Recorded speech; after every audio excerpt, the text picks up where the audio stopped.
नमस्कार, मैं हूं प्रशांत और आप देख रहे हैं एबीपी गंगा। देश की राजधानी दिल्ली और एनसीआर में पटाखों पर बैन अभी जारी रहेगा। सुप्रीम कोर्ट ने इस मामले में कोई भी ढील देने से इनकार कर दिया है। पटाखों को बनाने और रखने की बिक्री पर रोक पहले की ही तरह जारी रहेगी। इसके साथ ही सुप्रीम कोर्ट की ओर से इस पूरे मसले पर बेहद तल्ख टिप्पणी की गई है। सुप्रीम कोर्ट ने कहा कि आबादी का एक बड़ा हिस्सा सड़कों के आसपास काम करता है और हर कोई घर में एयर प्यूरिफायर नहीं लगवा सकता।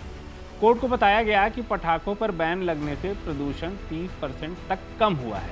इस पर आवेदन दाखिल करने वाले शख्स दावा करने लगे कि पटाखों के सल्फर से हवा शुद्ध होती है। जज ने इस बात पर उनको फटकार लगाई और कहा कि आप ज़्यादा बड़े एक्सपर्ट हैं क्या।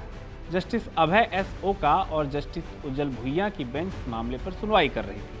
पटाखा बनाने वाली कंपनियों ने कोर्ट को बताया कि गुणवत्ता में सुधार के लिए काम किया जा रहा है। ग्रीन पटाखों को लेकर कोर्ट ने कहा कि केंद्र सरकार की रिपोर्ट के अनुसार ग्रीन पटाखे दूसरे पटाखों की तुलना में सिर्फ 30% ही कम प्रदूषण करते हैं। कोर्ट इन तर्कों से संतुष्ट नहीं हुआ और उसने पूरे साल के लिए पटाखों पर लगे बैन को बरकरार रखा। वहीं एक याचिकाकर्ता ने दावा किया कि विदेशी एजेंसियों के इशारे पर पटाखों पर रोक लगाई जा रही है। पटाखों में मौजूद सल्फर हवा को शुद्ध बनाने में मदद करता है। जजों ने याचिकाकर्ता के इस तर्क पर हैरानी जताते हुए कहा कि क्या आप NEERI से भी बड़े एक्सपर्ट हैं क्या। 2 बजे आइए, हम आपको भी कुछ देर सुनेंगे। इसके बाद कोर्ट ने सुनवाई 2 बजे तक के लिए टाल दी।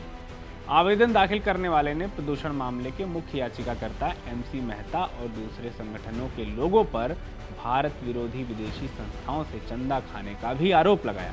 जजों ने आवेदन खारिज करते हुए कहा कि ये आपकी पहली ऐसी हरकत है, इसलिए हम जुर्माना नहीं लगा रहे हैं।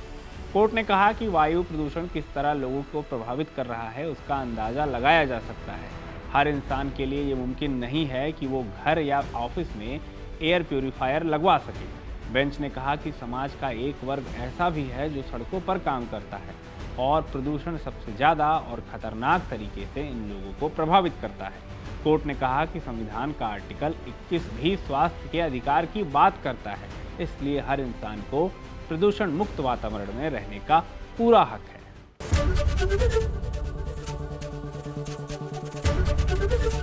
एबीपी गंगा, खबर आपकी, जुबान आपकी।